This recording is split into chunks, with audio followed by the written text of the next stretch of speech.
The morning mist clung to the prairie grass like a shroud, and Sarah McKenna pulled her woolen shawl tighter against the October chill. The small homestead her late husband had built stood resilient against the endless Wyoming landscape, its weathered wooden walls bearing witness to 3 years of harsh winters and scorching summers. At 28, Sarah had learned to read the signs of approaching weather in the way the wind shifted through the cottonwoods, and today something felt different. She stepped onto the covered porch, her bare feet silent against the worn planks. The milk cow needed tending, and there were vegetables to harvest before the first hard frost claimed them. Thomas had always said October was a treacherous month on the frontier, beautiful but unpredictable, like a wild horse that might carry you safely or throw you without warning. How right he had been. The sound reached her before she saw anything, a low moan carried on the wind, almost human but distorted by pain. Sarah froze, her hand instinctively moving to the rifle Thomas had insisted she keep by the door. Living alone this far from Fort Laramie meant being prepared for anything. Injured travelers, desperate outlaws, or worse. The sound came again, weaker this time, from somewhere beyond the small rise that sheltered her vegetable garden. Sarah's heart hammered against her ribs as she gripped the rifle and moved cautiously toward the noise. The morning sun was beginning to burn through the mist, revealing patches of prairie grass heavy with dew. What she found at the edge of her property made her breath catch in her throat. A young Native American man lay crumpled against a boulder, his buckskin clothing dark with blood. His long black hair was matted and dirty, and his bronze skin had taken on an alarming gray pallor. An arrow protruded from his left shoulder, and a deep gash across his forehead had painted half his face crimson. Sarah's first instinct was to run. The newspapers were full of stories about Indian raids, scalped settlers, burned homesteads. Thomas had always warned her to be careful, to never trust too easily.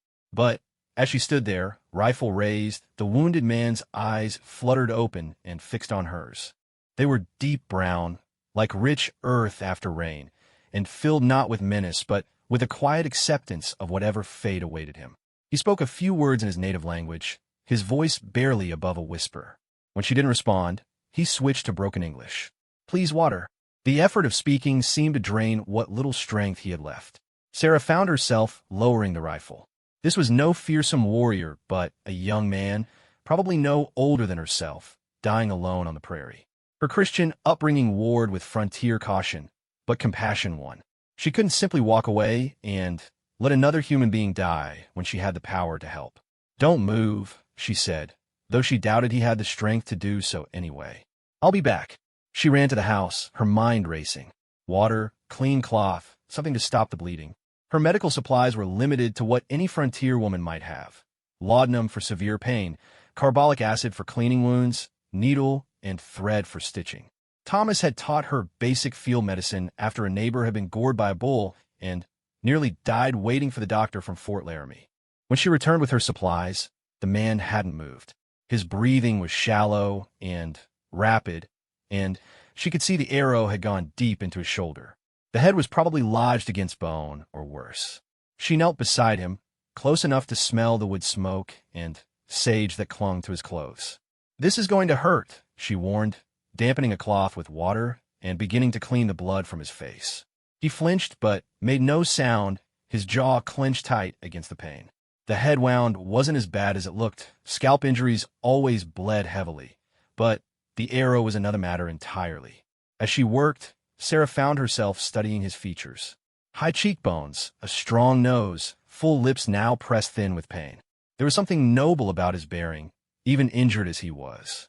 His hands, she noticed, were calloused, but well-formed, with long fingers that suggested skill with a bow or perhaps a craftsman's tools. "What's your name?" she asked, more to keep him conscious than from curiosity. Running Wolf, he managed. "Scout for my people." A scout. That explained the injuries. He'd been on some mission for his tribe when something had gone wrong. Sarah didn't ask what had happened. It wasn't her place to judge or question. Her job right now was to keep him alive. The arrow would have to come out, but not here in the open.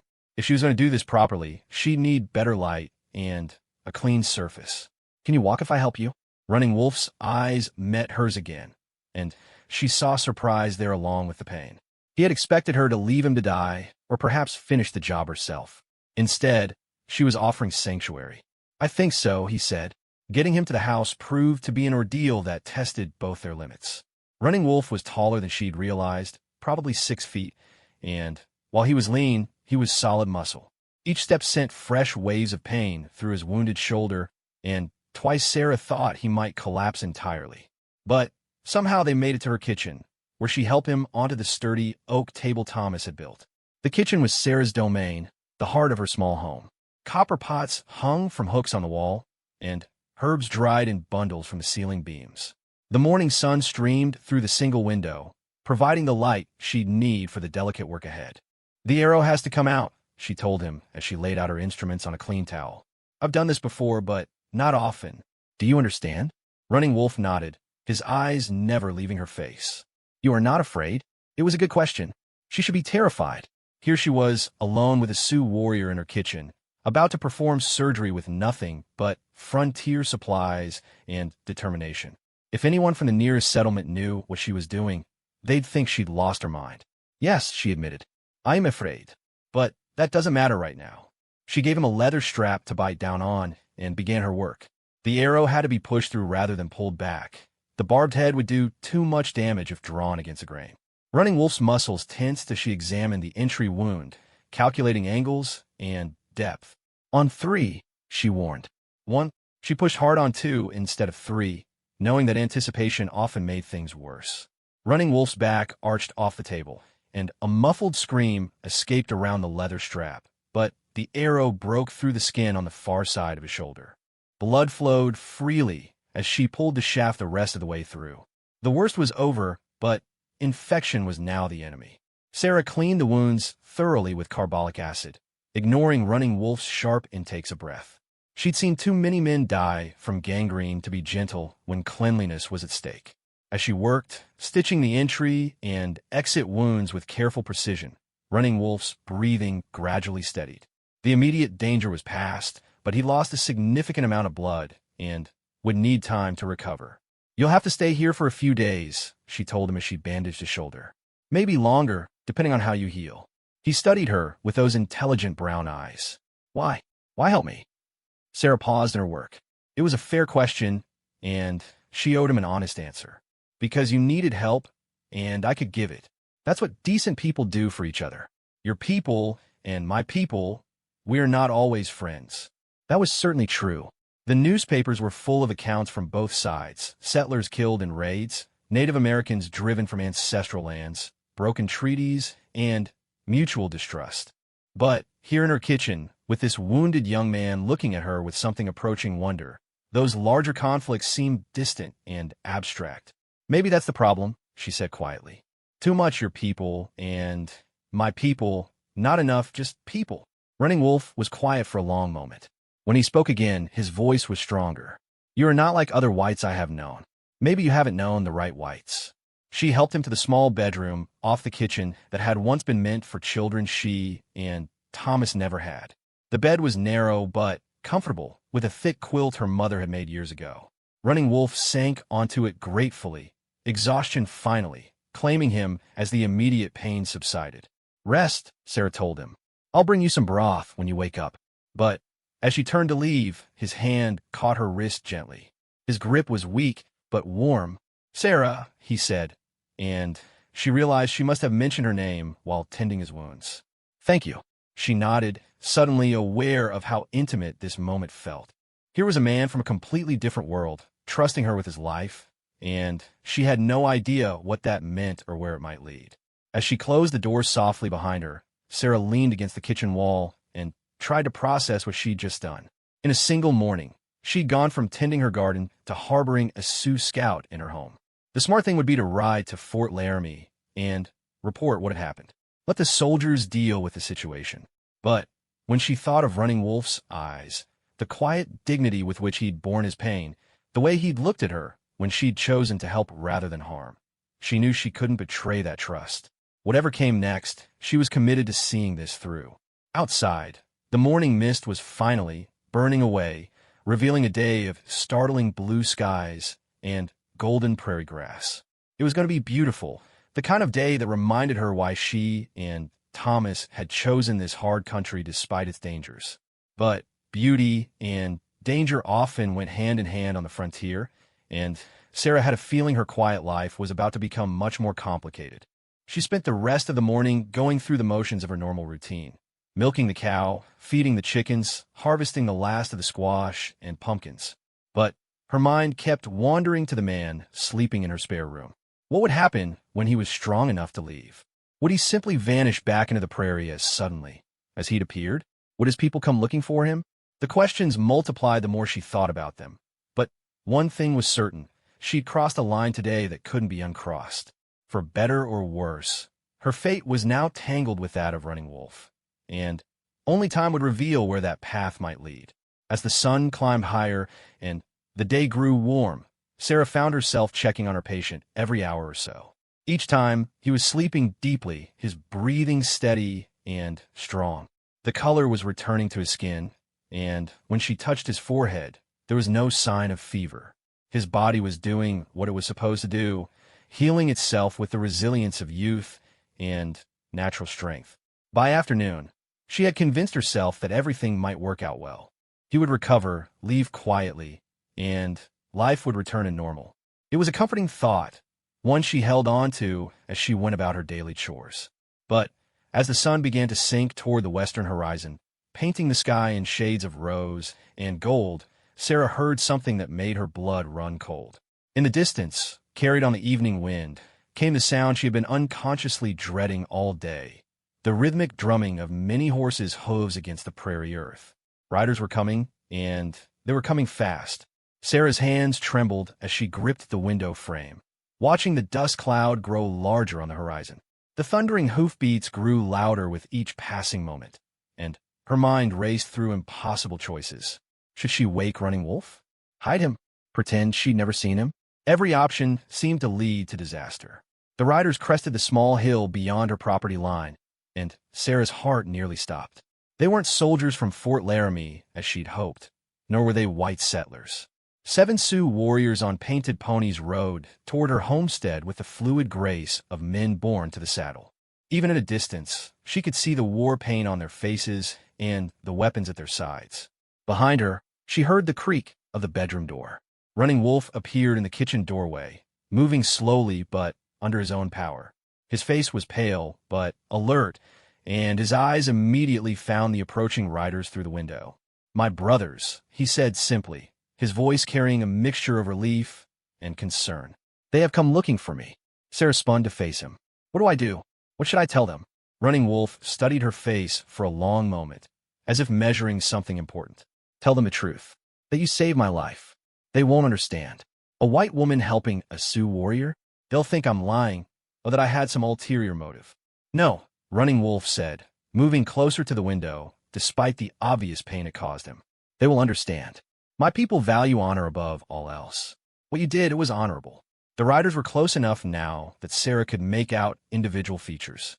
The man in the lead was older than the others, perhaps 40, with silver threading through his long black hair. His bearing spoke of authority, and the others followed his lead without question. This was clearly a chief or war leader of some importance. "That is Stone Bear, my chief," Running Wolf confirmed, as if reading her thoughts. "He raised me after my parents died in the winter sickness. He's like a father to me." The warriors slowed their approach as they reached the edge of Sarah's property, fanning out in a semicircle, but not advancing further. It was a tactical formation, Sarah realized, one that would allow for quick escape or attack depending on what they found. Stone Bear called out something in Lakota, his voice carrying easily across the open ground. Running Wolf responded from inside the house, and Sarah heard the relief in the older man's voice even though she couldn't understand the words. "I told him I am alive, and, well," Running Wolf explained, "that you cared for my wounds. You want to see me." Sarah's mouth went dry. "What if they think I'm holding you prisoner?" "They won't." Running Wolf was already moving toward the door, each step careful but determined. "But I must show them I am not captive. Will you come with me?" The idea of walking out to face 7 armed Sioux warriors was terrifying, but Sarah found herself nodding. Something in Running Wolf's manner convinced her that this was the right choice, perhaps the only choice that wouldn't end in bloodshed. They emerged from the house together, Sarah close enough to Running Wolf to catch him if his strength failed, but far enough away to show she wasn't restraining him. The afternoon sun was warm on her face, but she felt cold inside as 7 pairs of dark eyes focused on her. Stone Bear dismounted with fluid grace and approached slowly, his gaze moving between Running Wolf and Sarah with sharp intelligence. When he spoke, it was in English, heavily accented, but clearly understandable. "You are the white woman who helped my son."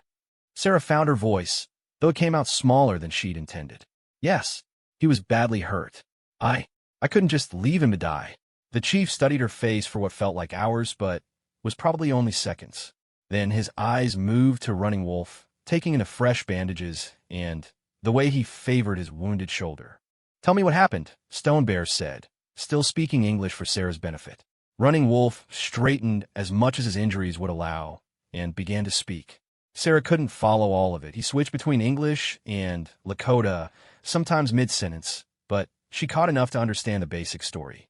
He'd been scouting ahead of a hunting party when he'd encountered a group of white trappers. There had been a misunderstanding, shots fired, and Running Wolf had been wounded in the fighting that followed. "I crawled away," he said, returning to English. "Thought I would die under the sky, like a warrior should. Then, I heard her voice, speaking softly. She could have killed me easily. Instead, she brought me water." Stone Bear's attention returned to Sarah with increased intensity. "You removed the arrow?" "Yes." Sarah's voice was steadier now. "I've done field medicine before. My husband taught me." "Your husband? Where is he?" "Dead. 2 years now. Fever took him." Something changed in Stone Bear's expression at this revelation. Among his people, Sarah realized, a woman living alone was particularly vulnerable. The fact that she'd risked helping a stranger despite having no protection spoke to a kind of courage he could respect. The chief walked slowly around Running Wolf, examining his wounds with the practiced eye of someone who'd seen many battlefield injuries. He spoke rapidly in Lakota, and Running Wolf responded with equal intensity. The other warriors remained mounted, but relaxed slightly, though their hands never moved far from their weapons. Finally, Stone Bear stepped back and addressed Sarah directly. "You did good work. He will live because of you." "I hope so," Sarah replied. He seemed like someone worth saving. This drew a sharp look from the chief, and Sarah worried she'd said something wrong. But when he spoke again, his voice held a note of something that might have been approval. "Most of your people would have left him to die. Or worse. Why did you not?" It was the same question Running Wolf had asked, and Sarah found herself giving the same answer. "Because he needed help, and I could give it. That's what decent people do." "Decent people," Stone Bear repeated thoughtfully. "Yes, but there are not many decent people in these times." The afternoon was wearing on, and Sarah knew the warriors would need to make a decision about their next move. They couldn't stay here indefinitely, and Running Wolf, despite his brave front, was clearly exhausted from the effort of standing and talking. "He needs more time to heal," she said. "The arrow went deep, and infection is still a danger." Stone Bear looked at her sharply. "You offer to keep him longer? If that's what's best for his recovery, yes." The chief spoke rapidly to the other warriors, and Sarah caught the tone of debate in their responses. Some seemed to favor taking Running Wolf with them immediately. Others appeared to support leaving him to recover more fully. The discussion went on for several minutes, with voices occasionally rising in emphasis. Finally, Stone Bear raised his hand for silence. When he turned back to Sarah and Running Wolf, his expression was grave. "My warriors say it is not safe to leave one of our own with a white woman, alone and far from help. They say you might turn him over to the soldiers, or that other whites might come and find him here." Sarah's heart sank. She'd known this was a possibility, but hearing it stated so bluntly made it real. But Stone Bear continued. "Running Wolf says you have shown him kindness when you could have shown cruelty. He says you are a woman of honor. And I remember hearing of a white woman who lives alone in this place. The trappers and traders speak of her sometimes. They say she is fair in her dealings, that she does not cheat or steal or spread lies about my people." Sarah was surprised to learn that she had any reputation among the Native Americans of the region.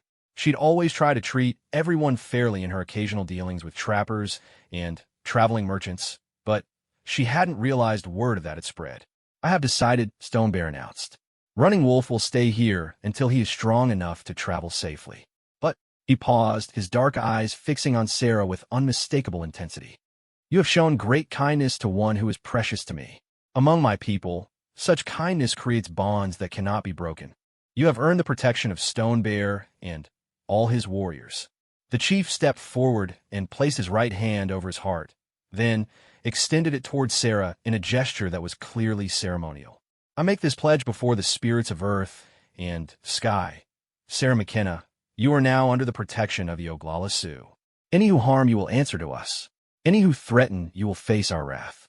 This I swear by the sacred directions and the memory of my ancestors." The formality of the moment took Sarah's breath away. The other warriors had dismounted now and stood in a loose circle around the three of them. Even without understanding all the cultural significance, she could tell this was something momentous. I don't know what to say," she managed. "Say you accept," Running Wolf urged quietly. "This is a great honor. There are white men who have lived among my people for years without receiving such a pledge." Sarah looked around the circle of faces watching her. These men had probably killed white settlers in battle. They had every reason to distrust her, to see her as an enemy. Instead, because of one moment of compassion toward a wounded stranger, they were offering her something precious, safety in a dangerous land. "I accept," she said formally, "and I pledge in return to be worthy of your protection." Stone Bear nodded solemnly, then broke into what Sarah realized was the first smile she'd seen from him. "Good. It is done." The chief turned to Running Wolf and spoke in Lakota for several minutes, his tone now more personal and paternal. Running Wolf listened intently, occasionally nodding or asking brief questions. When the conversation ended, Stone Bear embraced his adopted son carefully, mindful of his injuries. "I will return in 7 days," he told Sarah. "If Running Wolf is ready to travel then, we will take him home. If not, we will wait longer." "He'll be ready," Sarah promised, though privately she wondered how she could be sure of such a thing. The warriors prepared to leave as the sun began to sink lower in the sky. But before mounting his horse, Stone Bear approached Sarah one final time. "There's something else you should know," he said quietly. "The trappers who hurt Running Wolf, they are bad men who have caused trouble before. They may come looking for him, thinking to finish what they started. If they do, you'll know about it. We will know." Stone Bear's smile was grim. "And they will regret it." With that ominous promise, the war party mounted their horses and rode away as quickly as they had come.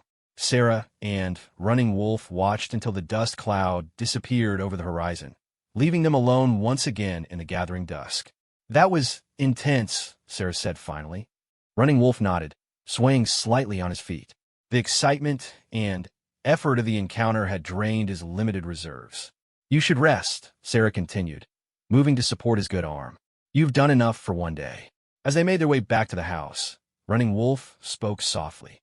"What Stone Bear did, the pledge of protection, it is not given lightly. You are safe now in ways you do not yet understand." Sarah helped him back to bed and brought him a bowl of the rabbit stew she'd prepared that morning. He ate slowly but with good appetite, which she took as a positive sign. "Tell me about your people," she said, settling into the chair beside the bed. "I know what the newspapers say, but I like to hear the truth." Running Wolf studied her face in the lamplight. "You really want to know?" "Yes. If I'm under your chief's protection, I should understand what that means." So Running Wolf began to talk, and Sarah began to learn about a world completely different from her own. He told her about the sacred Black Hills, about the buffalo that sustained his people, about the old ways that were slowly disappearing as more white settlers moved west. He spoke of his childhood, learning to hunt and track, of the spiritual beliefs that shaped every aspect of Sioux life. In return, Sarah found herself sharing her own story, growing up on a farm in Ohio, meeting Thomas at a church social, their decision to seek a new life in Wyoming territory. She talked about the loneliness of the past 2 years, the constant struggle to maintain the homestead alone, her determination to honor Thomas's memory by keeping their dream alive. As the evening wore on and the lamp burned lower, Sarah realized something remarkable was happening. Despite their vastly different backgrounds, despite the tensions between their peoples, she and Running Wolf were discovering common ground. Both had lost people they loved. Both understood the harsh realities of life on the frontier. Both valued honesty and courage above comfort and safety. When Running Wolf finally fell asleep, Sarah remained in the chair for a while, thinking about the extraordinary day she'd just lived through. This morning she'd been a lonely widow tending her garden. Tonight, she was under the protection of a Sioux war chief and caring for a wounded warrior in her spare bedroom. More than that, she was beginning to understand that her simple act of compassion had set in motion something much larger than she'd anticipated. The pledge Stone Bear had made wasn't just personal. It would bind his people to her welfare as long as she honored her part of the bargain. As she finally rose to bank the fire and prepare for bed, Sarah wondered what the next 6 days would bring. Would Running Wolf recover fully? Would the trappers who'd wounded him really come looking for him? And what would happen when it was time for him to rejoin his people? One thing was certain: her quiet life of routine and solitude was over, perhaps forever. The question now was whether what replaced it would be better or worse than what she'd known before. Outside her window, the prairie night was alive with subtle sounds: the rustle of grass in the wind, the distant howl of a coyote, the soft hoot of an owl. It was the same soundtrack that had accompanied her solitary evenings for 2 years, but tonight it sounded different somehow. Less lonely, more like the prelude to something new beginning. Sarah McKenna went to sleep that night with a rifle within easy reach, but without the fear that had been her constant companion since Thomas died. For the first time in months, she felt truly safe in her own home. Tomorrow would bring its own challenges, but tonight she was protected by something stronger than locks and weapons. Tonight she was protected by honor, and that was a force more powerful than she'd ever imagined. Sarah woke before dawn on the second day, as was her habit, but something felt different. The house seemed less empty somehow, filled with the quiet presence of another living soul. She dressed quickly in the pre-dawn darkness and checked on Running Wolf, finding him sleeping peacefully, his breathing deep and regular. The fever she'd been watching for had not materialized, and his color looked better in the gray light filtering through the window. In the kitchen, she built up the fire and put coffee on to brew, her movements automatic after years of frontier routine. But as she went about preparing breakfast, her mind kept returning to the events of the previous day. Stone Bear's pledge of protection felt both thrilling and terrifying. She was safe now, but she was also bound to people and circumstances completely outside her previous experience. The sound of movement from the bedroom interrupted her thoughts. She found Running Wolf sitting up in bed, examining his bandaged shoulder with careful fingers. "How does it feel?" she asked. "Better. Much better." He flexed his arm experimentally, wincing only slightly. "You have skilled hands, Sarah McKenna. The healing is clean. I'm glad. Are you hungry?" "Very hungry." Sarah brought him eggs, bacon, and thick slices of bread with butter and jam, frontier fare, but nourishing. Running Wolf ate with obvious appreciation, and she found herself pleased by his healthy appetite. "Tell me about the men who shot you," she said as he finished eating. "Stone Bear seemed to think they might come here." Running Wolf's expression darkened. "They're called the Murphy brothers. 4 of them, trappers and traders, but they make much of their money in ways that are not honest. They steal horses, sell whiskey to young warriors who do not know better, take furs from native traps without payment. And they shot you because I caught them butchering a buffalo cow on Sioux land. Not for meat, only for the hide and tongue. They left the rest to rot." Running Wolf's jaw tightened. "This is wasteful and shows disrespect for the animal spirit. When I told them to leave, they laughed. When I moved to stop them, they shot me." Sarah felt a surge of anger. The wholesale slaughter of buffalo for only their most valuable parts was a practice that disgusted many frontier settlers, not just the Native Americans who depended on the great herds. It was wasteful and short-sighted, but it was also profitable, which was all some men cared about. So they might come looking to finish what they started. Perhaps. Or perhaps they think I am already dead and they have nothing to fear. Running Wolf met her eyes. "But if they do come, you must not try to protect me. Promise me this. You have done enough." Sarah started to protest, but Running Wolf held up his hand. "Sarah, listen to me. These are bad men who would not hesitate to hurt a woman. If they come, I will hide, and you will tell them you have seen nothing. This is not cowardice, it is wisdom." Before Sarah could respond, the sound of approaching horses reached them through the morning air. Both froze, listening intently. These hoofbeats had a different rhythm than yesterday's. Heavier, less organized, the sound of tired horses being pushed hard. "4 riders," Running Wolf said quietly. "Coming fast." Sarah's blood ran cold. "The Murphy brothers?" Probably. Running Wolf was already moving, slower than she would have liked, but with determined urgency. Help me to the root cellar. I can hide there. The root cellar was accessed through a trapdoor in the kitchen floor, a cool underground space where Sarah stored vegetables and preserves. It would be cramped for a man of Running Wolf's size, but it would hide him completely. They had just managed to get him down into the cellar and replace the trapdoor when the riders thundered into the yard. Sarah quickly threw a rug over the door and grabbed her rifle, checking to make sure it was loaded. The men who dismounted in front of her house looked exactly like what they were, rough frontier types who live by their own rules. The oldest, a man with graying hair and cold blue eyes, was clearly the leader. His three companions were younger, but no less dangerous looking, all armed with pistols and rifles. Sarah stepped on her porch, rifle held casually, but ready. "Gentlemen, what can I do for you?" The older man touched his hat brim in a mockery of politeness. "Morning, ma'am. I'm Jack Murphy. We're tracking a wounded Indian who might have passed this way. Dangerous savage who attacked us unprovoked." "I see." Sarah kept her voice level. "What makes you think he came in this direction?" "Blood trail led this way before we lost it in the rocks." One of the younger men stepped forward aggressively. "You seen any sign of him, lady?" Sarah let a note of fear creep into her voice, playing the part of a frightened frontier woman. "No, nothing. I would have barricaded myself inside if I'd seen an Indian."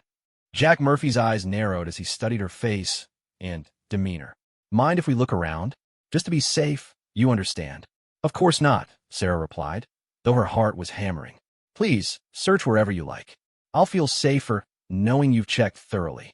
The men spread out, examining the area around the house and barn. Sarah watched nervously as one of them approached the kitchen window, but he was looking outward, scanning the prairie for signs of movement. "Tell me about this Indian," Sarah said to Jack Murphy, trying to keep him talking and distracted. "What did he look like?" "Young buck, maybe 25, long black hair, wearing buckskins. Had a bow and arrow when he jumped us."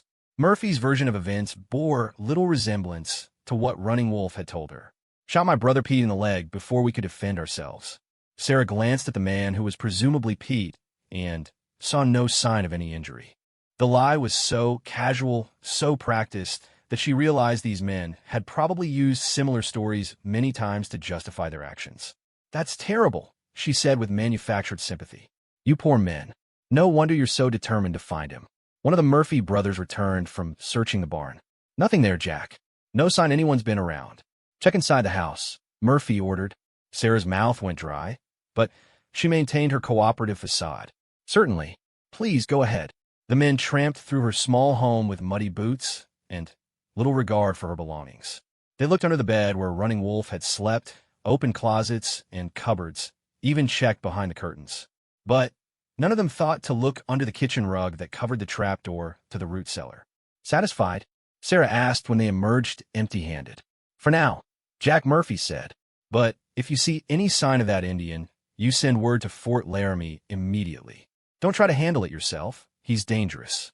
"I certainly will," Sarah assured him. The men mounted their horses, but Jack Murphy lingered for a moment longer. "You know, ma'am, it's not safe for a woman to live out here alone. A lot of bad things can happen to someone with no protection."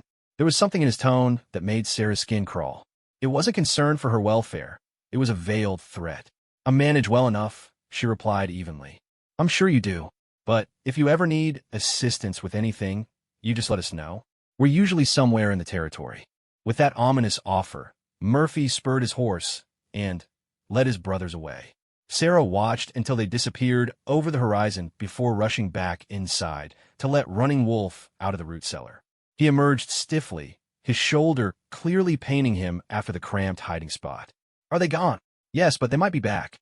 And, Running Wolf, they're not just looking for you because of what happened with the buffalo." Jack Murphy threatened me, indirectly. "I think they're the kind of men who see a woman alone as an opportunity." Running Wolf's expression turned dangerous. "What did he say?" Sarah repeated Murphy's words and tone, watching Running Wolf's face grow increasingly grim. "Among my people, a man who threatens a woman under another's protection has committed a grave offense," he said quietly. "Stone Bear will want to know of this." "But Stone Bear isn't here and won't be back for 6 days." "No, but others watch. My people do not abandon their responsibilities because they are not immediately present." Sarah wasn't sure what he meant by that, but something in his certainty was comforting. They spent the rest of the morning discussing what to do if the Murphy brothers returned. Running Wolf was adamant that Sarah should not risk herself for his sake, but Sarah was equally determined not to simply hand him over to men who clearly meant him harm. "There's something you should understand," she told him as they sat on her porch in the afternoon sun. "I'm not helping you anymore just because you were wounded. I'm helping you because it's the right thing to do, and because those men are exactly the kind of people who make this frontier dangerous for everyone." Running Wolf studied her face. "You are not afraid of them." "Terrified," Sarah admitted. "But being afraid and doing what's right aren't mutually exclusive. My husband taught me that. He sounds like he was a good man. The best." Sarah was quiet for a moment, remembering. "He always said that in hard country, you have to choose whether you're going to be part of the problem or part of the solution. I'm trying to be part of the solution." That evening, as they shared dinner by lamplight, Running Wolf told Sarah more about his life and his people. He spoke of the changing world they faced, the pressure from an ever-increasing number of white settlers, the struggle to maintain traditional ways while adapting to new realities. "Many of my people believe all whites are enemies," he said. "They point to broken treaties, to the buffalo being slaughtered, to sacred lands being taken. They're not wrong to be angry. But you don't feel that way, I think. I think there are good people and bad people in every tribe, white and native. The problem comes when we judge individuals by what group they belong to instead of by their actions." It was a remarkably sophisticated view for anyone in this time and place, Sarah thought. The frontier was not known for nuanced thinking about racial relations. "Stone Bear must be proud of you," she said. Running Wolf smiled. "He tries to teach all his young men to think before acting, to consider consequences, to look for wisdom rather than just courage. He says a warrior who only knows how to fight is useful in battle, but useless in peace." "And what do you want? For yourself, I mean?" Running Wolf was quiet for a long moment, staring out the window at the star-filled sky. "I want to help my people find a way to survive what is coming. The old ways are ending. This is clear to anyone who will see. But perhaps the ending of old ways can also be the beginning of new ways." "New ways like what?" "Like a white woman and a Sioux warrior sharing a meal and finding they're not so different. Like people choosing to help instead of harm, even when it would be easier to walk away." Sarah felt a warmth spread through her chest at his words. In the 2 days since she'd found him wounded and bleeding, Running Wolf had become something she hadn't expected, a friend. Perhaps the first real friend she'd had since Thomas died. "Do you think that's possible?" she asked. "Real peace between our peoples?" "I think it is possible between some of us," Running Wolf replied. "And maybe that is how all peace begins, between two people who choose to trust instead of fear." They talked until late that night, sharing stories, dreams, and fears. Sarah learned that Running Wolf could read English as well as speak it, taught by a mission-educated Sioux woman who had returned to the tribe. In return, she shared her own education, her love of books, her frustration at the limited horizons available to women even on the frontier. When they finally said good night, Sarah realized she was no longer thinking of Running Wolf as a patient or even as a Sioux warrior. He was simply a person she cared about, someone whose recovery and safety mattered to her not because of obligation or principle, but because of genuine affection. The thought should have alarmed her. Caring about a Sioux scout was dangerous in more ways than one. But as she lay in her own bed, listening to the quiet sounds of his breathing from the next room, Sarah found that the danger didn't matter as much as she thought it would. For the first time in 2 years, she didn't feel alone in her own home. And despite all the complications that fact might bring, she was grateful for it. Outside, unknown to Sarah, shadows moved through the darkness around her homestead. Stone Bear had not left her unprotected, even if his warriors remained unseen. The Murphy brothers would find no easy prey here, and any threat to the woman who had saved Running Wolf's life would be met with swift and decisive action. But for now, all was quiet on the prairie, and two people from different worlds slept peacefully under the same roof, protected by honor and growing friendship that was slowly transforming into something deeper and more dangerous than either of them quite realized. The third morning brought clear skies and a crispness to the air that spoke of winter's approach. Running Wolf was up before Sarah, moving quietly around the kitchen when she emerged from her bedroom. His shoulder was still bandaged, but he moved with increasing ease and strength. "You should be resting," Sarah scolded gently, though she was pleased to see his improvement. I am much better, thanks to your care. And I'm not used to lying in bed while others work. He gestured toward the coffee pot, which was already brewing. I hope you do not mind that I made myself useful. I don't mind at all, Sarah said, accepting the cup he offered her. But you're still healing. Don't overdo it. They ate breakfast together, as had become their custom, but today felt different somehow. The easy companionship they developed over the past 2 days was still there, but underneath it, Sarah sensed a growing tension that had nothing to do with the threat from the Murphy brothers. She found herself watching Running Wolf more closely than necessary. The way his long fingers handled his coffee cup, the concentration on his face as he listened to her describe the various birds that visited her garden, the flash of white teeth when he smiled at something she said. It was becoming increasingly difficult to think of him simply as a patient or even a friend. Tell me about your life before you came here, Running Wolf said as they finished eating. What was it like in the place called Ohio? Sarah settled back in her chair, grateful for a safe topic. Very different from this. Green hills, thick forests, farms everywhere. My father raised corn and wheat, and we had dairy cows. In summer, everything was lush and green. In winter, snow covered everything like a thick white blanket. It sounds peaceful. It was maybe too peaceful for Thomas. He always felt restless there, like he was meant for something bigger. He read every book he could find about the West, about the opportunities for a man willing to work hard and take risks. And you? Did you share his dreams? Sarah considered the question. I shared his dreams because I loved him. But honestly, I was content where we were. I had friends, family nearby, a community where I belonged. Leaving all that was difficult. Do you regret coming here? Sometimes, especially after Thomas died. There were many nights when I wished we'd stayed in Ohio, that we'd been satisfied with the life we had instead of chasing the life we thought we wanted. Running Wolf studied her face. But you stayed. You did not return to your family. No, this place, it may not have been my dream originally, but Thomas and I built something here together. To abandon, it would be like abandoning part of him. Does that make sense? Perfect sense? Among my people, we believe the spirits of those we love remain close to the places that matter to them. By staying here, you honor his memory. It was exactly what Sarah had felt, but never been able to express so clearly. The idea that her struggle to maintain the homestead was a form of spiritual tribute was comforting in a way she hadn't expected. What about you? She asked. Have you always lived with Stone Bear's band? Running Wolf's expression grew distant. Not always. I was born into a different band, far to the north.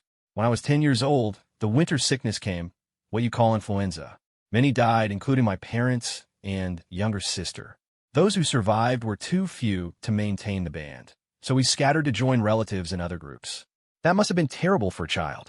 It was. But Stone Bear took me in as if I were his own son.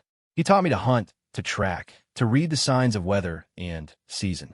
More importantly, he taught me to think beyond my own grief, to see that life continues even after great loss. Sarah felt a deep recognition in his words. He sounded like a wise man, very wise, and patient with an angry young boy who wanted to fight the whole world rather than accept what had happened to his family.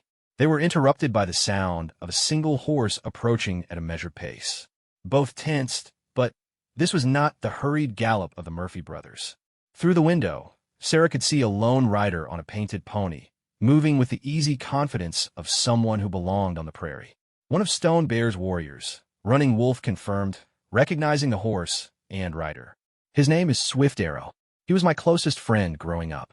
The warrior dismounted and approached the house, but he did not come to the door. Instead, he called out in Lakota, his voice carrying easily across the yard. What is he saying? Sarah asked. Running Wolf listened intently before responding. He brings news. The Murphy brothers have been asking questions in the trading posts, trying to learn more about you. They know your name now, and they know you live alone. Sarah's stomach clenched. What kind of questions? Running Wolf spoke briefly with Swift Arrow before translating. They want to know about your property, whether you have family who might come looking for you, whether you have any protection. Swift Arrow says the traders are becoming suspicious of their motives. That's not good. No, but there's more. Stone Bear has decided the Murphy brothers are a threat that must be dealt with directly. They've been told to leave Sioux territory immediately and never return. And if they refuse? Running Wolf's expression was grim. They will not be given a second warning. Swift Arrow spoke again, this time at greater length. Running Wolf's responses were equally detailed, and Sarah caught her own name mentioned several times. Finally, the warrior mounted his horse and rode away as quietly as he had come. What else did he say? Stone Bear wanted to know how you are being treated, whether you are in any immediate danger, and whether you wish his warriors to remain closer to your home. What did you tell him? I told him you were safe with me, and that you are— Running Wolf paused, seeming to search for the right English words. I told him you are a person of honor who has become precious to our people. The word precious sent a warm flutter through Sarah's chest that she tried to ignore. And about keeping warriors nearby. I said it was your decision to make. Sarah considered this carefully. The idea of armed Sioux warriors camping near her property would certainly discourage the Murphy brothers, but it would also make her a target for suspicion from any white settlers or soldiers who might pass through. Tell Stone Bear I'm grateful for his concern, but I don't want to create problems for his people because of me. If the Murphy brothers come back, we'll handle it. You are certain? I'm certain. Besides, you're getting stronger every day. By the time Stone Bear returns for you, you'll be ready to travel. Running Wolf studied her face intently. And when that time comes, what then? It was the question Sarah had been avoiding, the one that grew larger and more complicated with each passing day. When Running Wolf left, her life would return to its previous pattern of solitude and routine. The thought filled her with an unexpected sadness. Then, you'll go back to your people, where you belong, she said, trying to keep her voice light. Where I belong, Running Wolf repeated thoughtfully. Yes, I suppose I will. The rest of the day passed quietly, but Sarah noticed a change in the atmosphere between them. The easy conversation of previous days was replaced by a thoughtful silence, as if both were wrestling with questions they weren't ready to ask aloud. That evening, as Sarah prepared dinner, Running Wolf surprised her by asking if he could help cook. Do you know how to cook? She asked, amused by the idea. Some things. My people eat differently than yours, but food is food. May I show you? Sarah agreed, curious to learn something about Sioux cuisine. Running Wolf gathered wild onions and herbs that grew near the stream, along with some of the venison jerky he'd carried in his travel pack. Under his direction, they created a stew unlike anything Sarah had ever tasted. Rich, earthy, flavored with plants she didn't recognize but found delicious. This is wonderful, she said as they ate. Where did you learn to cook like this? From my grandmother before she died. She said a man who could not feed himself was not really a man, no matter how well he could hunt or fight. She sounds like a practical woman. Very practical. She also said that the best meals are those shared with people you care about. The comment hung in the air between them, loaded with meaning that neither seemed ready to address directly. Sarah found herself looking anywhere but at Running Wolf's face, afraid of what she might see there, or what he might see in hers. After dinner, they sat on the porch as had become their custom, watching the sun set over the prairie. But tonight, instead of the comfortable conversation they usually shared, both seemed lost in their own thoughts. Finally, Running Wolf broke the silence. Sarah, may I ask you something personal? Of course. Do you ever think about finding someone else? Another husband, I mean. The question caught Sarah off guard. Why do you ask? Because you're still young, and this is a hard country for anyone to face alone. Your husband has been gone for 2 years. Among my people, it would be considered appropriate for you to seek happiness again. Sarah stared out at the darkening sky, considering her answer carefully. I've thought about it sometimes. There aren't many eligible men in this territory, and most of them are, well, they're not the kind of men I would want to marry. What kind of men would you want? Someone kind. Someone who treats me as an equal partner, not as property or a convenience. Someone who understands that strength isn't just physical, that it takes courage to be gentle, wisdom to be patient. Sarah paused, realizing she was describing Running Wolf as much as her ideal husband. Someone who sees beyond the surface of things to what really matters. And if you found such a man, would you be willing to open your heart again? Sarah turned to look at Running Wolf directly for the first time since the conversation began. In the fading light, his features were strong and noble, and his dark eyes held an intensity that made her breath catch. I think, she said carefully, that the heart doesn't always ask permission before it opens. Sometimes it just does. They looked at each other in silence for a long moment, and Sarah felt something shift between them, a recognition, an acknowledgement of feelings that had been growing steadily stronger despite all the reasons they should remain buried. Sarah, Running Wolf began, his voice rough with emotion. But before he could continue, the sound of approaching horses shattered the evening quiet. Multiple riders, moving fast in the darkness, and they were headed straight for the homestead. Sarah grabbed her rifle, and Running Wolf reached for the bow he'd recovered from his gear, despite his injured shoulder. Through the darkness, they could make out 4 shapes on horseback, riding hard. The Murphy brothers, Sarah breathed. This time they're not here to search, Running Wolf said grimly. They're here to finish what they started. The riders thundered into the yard and dismounted quickly, spreading out to surround the house. In the moonlight, Sarah could see they were all armed with rifles and had the desperate look of men who had decided to take desperate action. Jack Murphy's voice carried clearly through the night air. "We know you're in there, lady. And we know you've been hiding that Indian. Come out now, and maybe we won't burn the place down around you." Sarah's hands were steady on her rifle, but her heart was pounding. "What do we do?"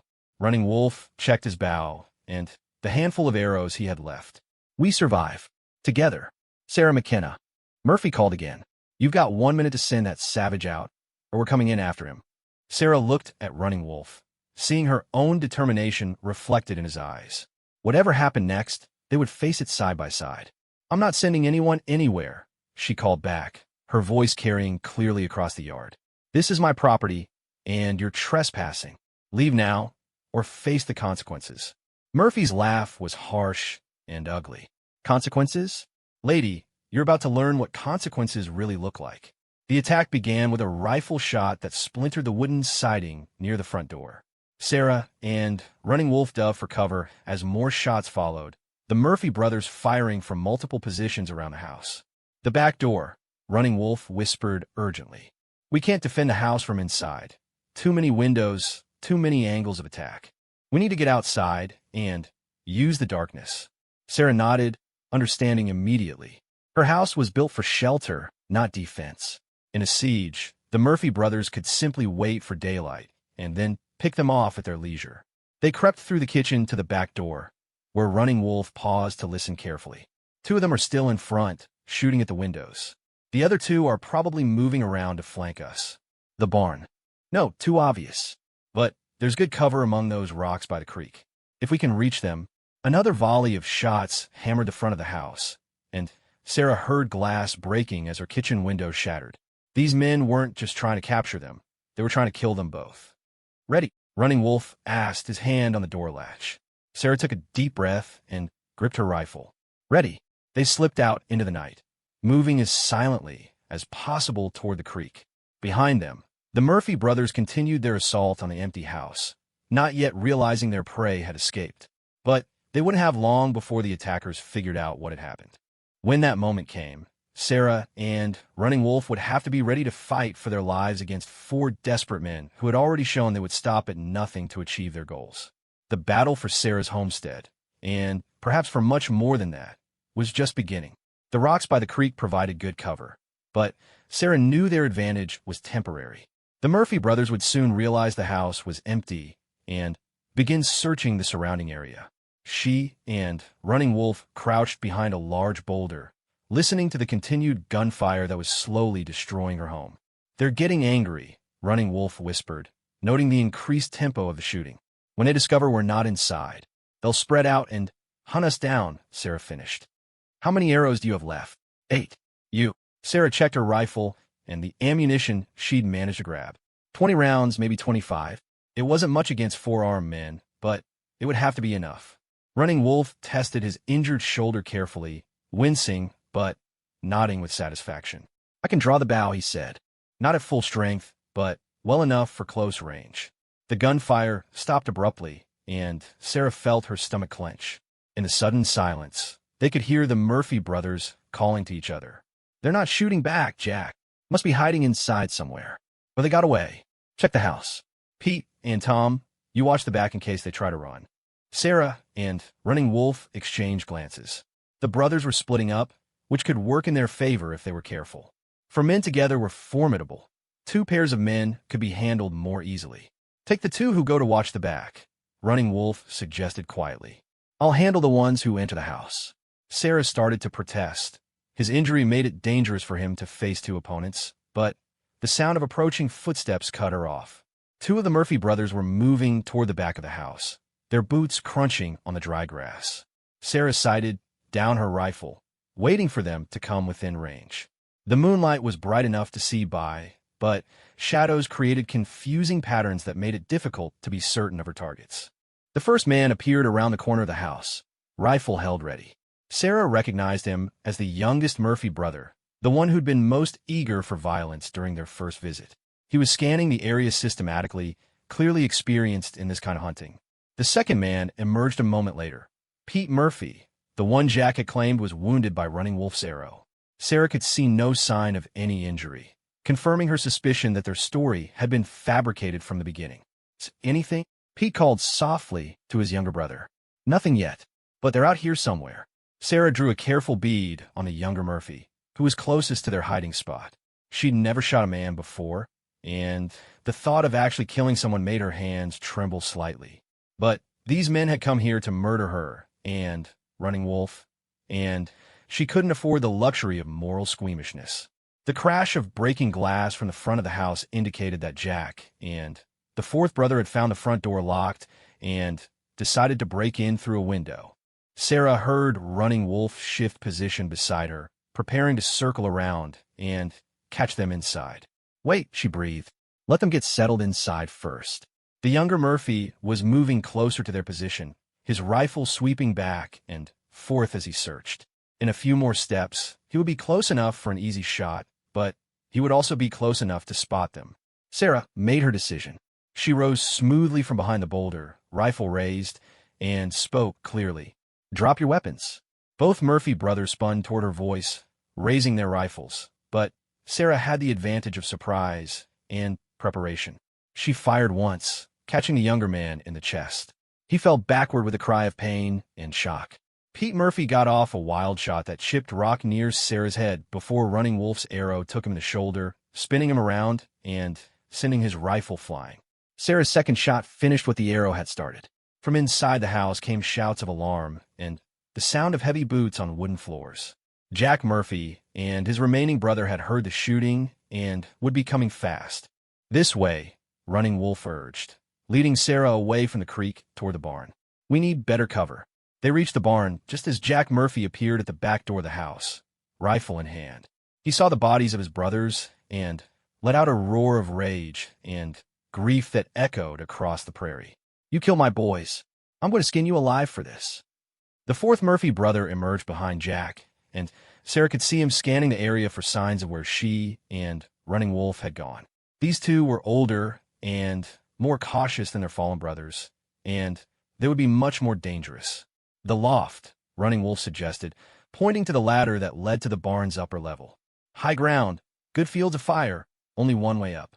They climbed quickly to the loft, where Sarah had stored hay for the winter.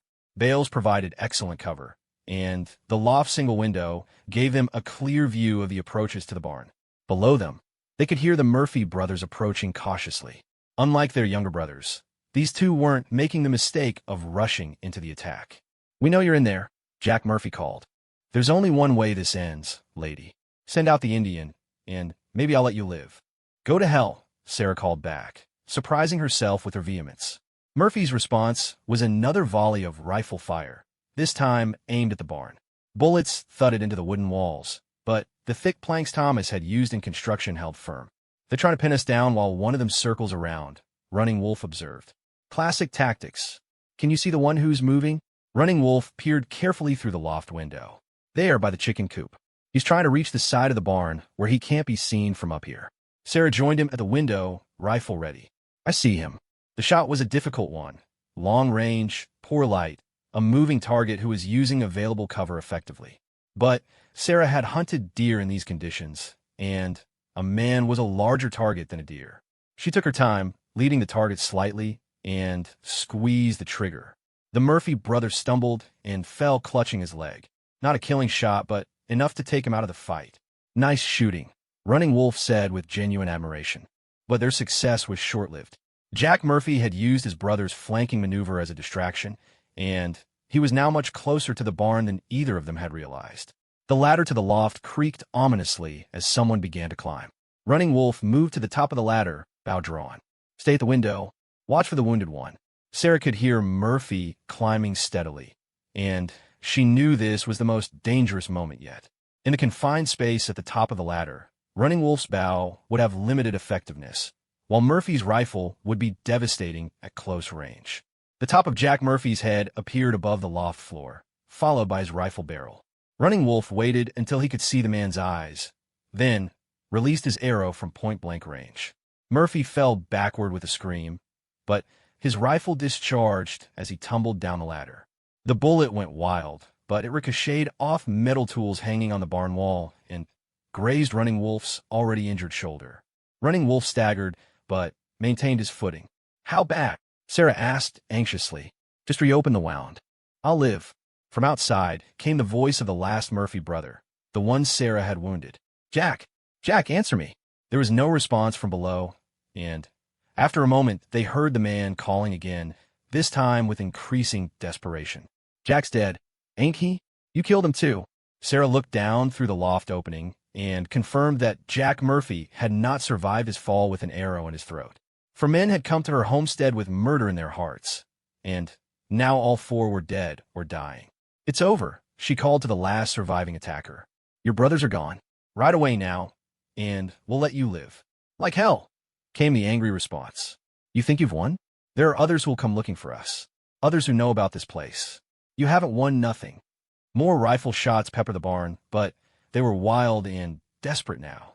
The wounded man was in pain and probably losing blood, and his shooting showed it. "He's right about one thing," Running Wolf said quietly. "Men like the Murphy brothers have friends, associates. When they don't return, questions will be asked." Sarah felt a chill that had nothing to do with the night air. Meaning this isn't over. Tonight was just the beginning. They waited in the loft for what felt like hours, but the wounded Murphy brother never tried another direct assault. Eventually, they heard the sound of a single horse moving away into the darkness. Either he had given up and left, or he was trying a different approach. "Should we go after him?" Sarah asked.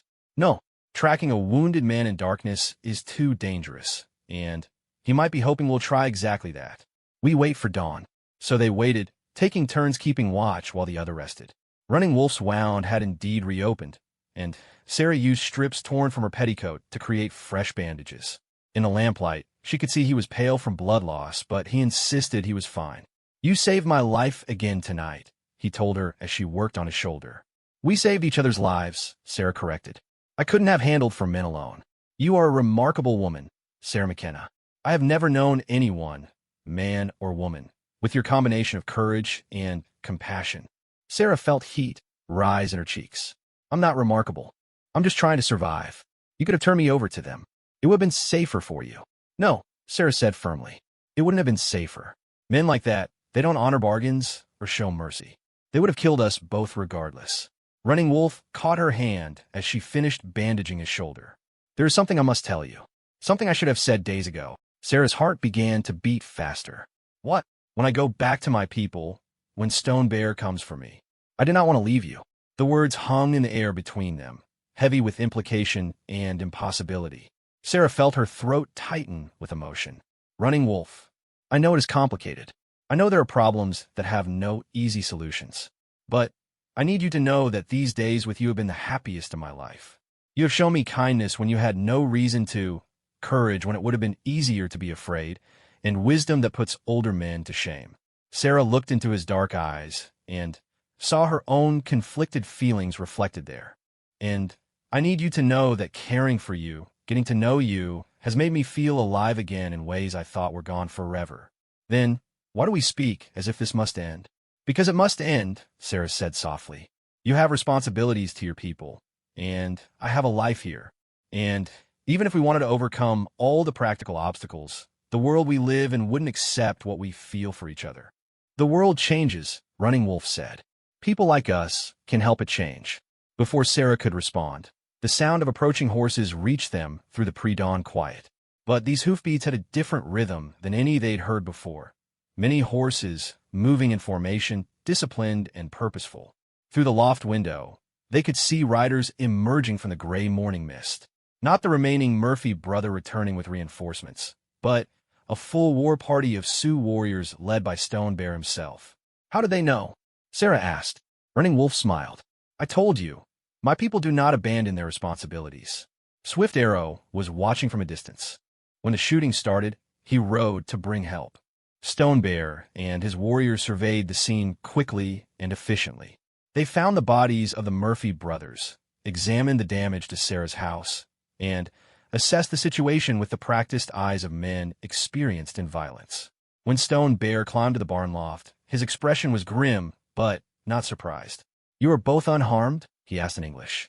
Mostly, Running Wolf replied, indicating his reopened wound. Stone Bear's gaze moved to Sarah, and she saw something like respect in his dark eyes. You fought well, Sarah McKenna. These were bad men who would have brought dishonor to all who knew them. There's one more, Sarah told him. Wounded, but he escaped. He said others would come looking for them. Stone Bear nodded. We found his trail. He will not be a problem much longer.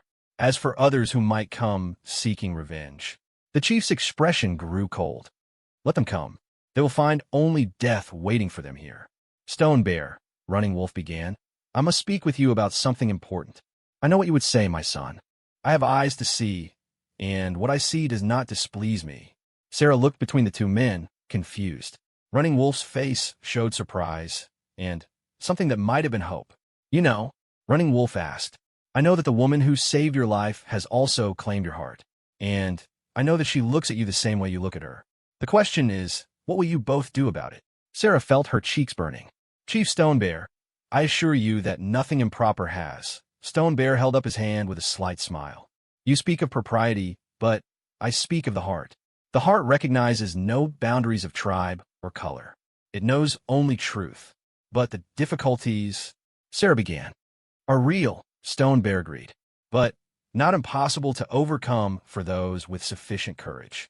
Running Wolf, you are like a son to me, but you are also a grown man capable of making his own choices. If you choose to make a life that bridges two worlds, I will not stand in your way. Running Wolf looked at Sarah intently.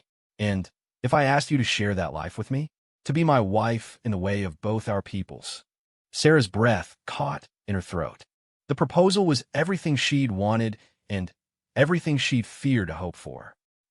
She began, then stopped, overwhelmed by the magnitude of what he was offering. Think carefully, Stone Bear advised. Such a choice, once made, cannot be easily unmade.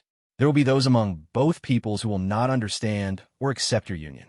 You will face challenges that,